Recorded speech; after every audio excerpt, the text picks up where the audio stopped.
একটা আয়াত যে সূরাটা আল্লাহ তাআলা নবীদের জন্য ডেডিকেট করেছেন। এখানে আল্লাহ বলছেন, ওমা আরসালনাকা ইল্লা রাহমাতাল লিল আলামিন, I have sent you as a mercy, as a rahmah, as a barakah, as a blessings for the whole world, for the entire world.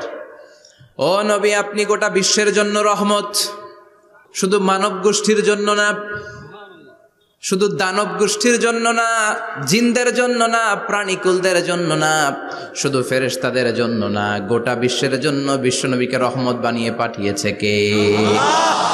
সবার জন্য রহমত। খোশ মেজাজের মানুষ ছিলেন, নরম দিলের মানুষ ছিলেন। ফাবিমা রাহমাতিম মিনাল্লাহি লিনতা লাহুম ওয়ালাউ কুনতা ফাযযান গালিযাল কলবি লানফাদ্দু মিন হাওলিক। আল্লাহ বললেন, ও নবী, আপনার হৃদয়টা বড় নরম, সফট হার্টেড মানুষ আপনি, কোমল হৃদয়ের মানুষ আপনি, খোশ মেজাজের মানুষ। বিশ্বনবী এত খোশ